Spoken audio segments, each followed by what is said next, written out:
मुंबई पुणे महामार्गावर Activa motorcycle व कारवर पाईप कोसळल्याने भीषण अपघात. अपघातात 2 महिलांचा जागीच मृत्यू तर 4 जण जखमी असल्याची माहिती.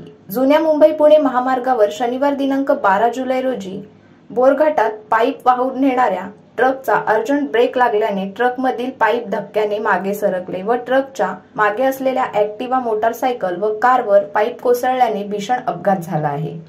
या अपघातात दुर्दैवाने ॲक्टिवा मोटारसायकलवर मागे बसलेल्या महिलेचा आणि कारमध्ये ड्रायव्हर शेजारी बसलेल्या महिलेचा पाईप कोसळल्याने जागीच मृत्यू झाला आहे. तर ॲक्टिवा चालक, कार चालक आणि कारमधील मागे बसलेली महिला आणि एक लहान मुलगा असे 4 जण जखमी झाले आहेत.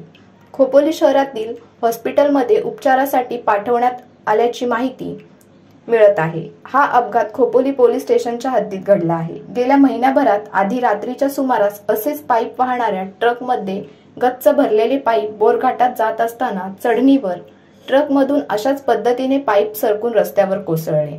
मात्र त्या ट्रक मागे असणारी कार ट्रकपासून काही अंतरावर असल्याने सुदैवाने मोठा अपघात होता होता टळला.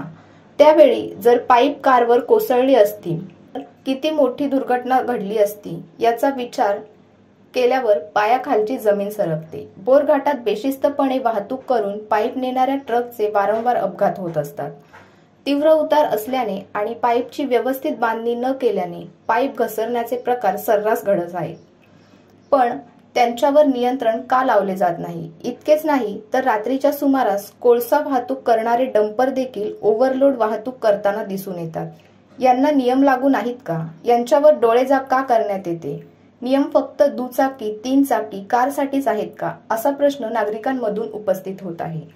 या अपघाताची माहिती मिळताच महामार्ग वाहतूक पोलीस यंत्रणा Borghat, IRB patrolling, delta force, help फाउंडेशनचे मेंबर, मसुबचे जवान, मृत्युंजय देवदूत, घाटातील मेकॅनिक यांनी तात्काळ मदत कार्य केल्याने मोठी हानी टळली. पुढील तपास खोपोली पोलीस करत आहेत. खोपोली मानसी कांबळे यांची रिपोर्ट.